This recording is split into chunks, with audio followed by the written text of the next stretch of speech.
Hello again, everyone. While many areas over South Africa were sunny and dry during the course of Friday in the west, some high-level cloud was moving in, but it had very little effect on the region. But in the Eastern Cape, on the other hand, as expected, there were very big thunderstorms over this province. Severe, in fact, for some areas, and we can clearly see those on the enhanced satellite imagery, where we see the shades of green, yellow, and even orange. So there were some very big storms in the region.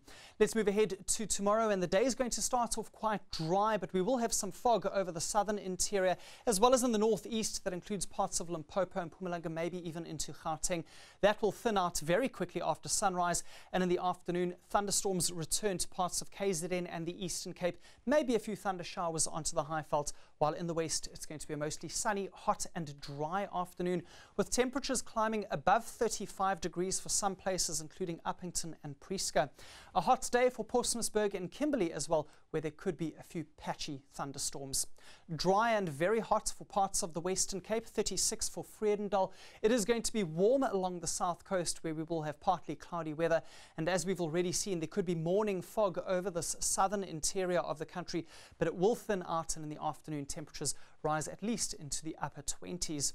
Thicker cloud hanging around for some areas in the Eastern Cape, along with showers and thunderstorms. Scattered storms around the southern Drakensberg. Some of those thunder showers could become severe as well. And once again, there'll be thunderstorms for some parts of KwaZulu-Natal, perhaps even reaching Durban, but to the north of that, it is going to be dry for Richards Bay.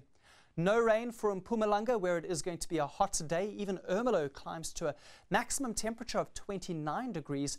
And in Limpopo, there could be some cloud cover over this area, including morning fog, but in the afternoon, it'll be partly cloudy and warm to hot all across the area. Thunderstorms once again possible for some areas in the northwest, typically hot over the province, and it's going to be a warm start to Saturday for Bloemfontein with a minimum of 17, but rising to a height of 32 in the afternoon, along with a chance of a few thunder showers in the area. And finally for Gauteng, a generally dry Saturday in the forecast, as well as quite hot, a lovely day to spend next to the swimming pool, perhaps even having a braai in Johannesburg and Pretoria. Sunday sees the return of thunderstorms to those areas, while Bloemfontein will be drier, temperatures remaining high over the western parts, and that pattern continues all the way through to Monday as well, and it becomes partly cloudy and hot for Polokwane with a maximum temperature of 30 degrees.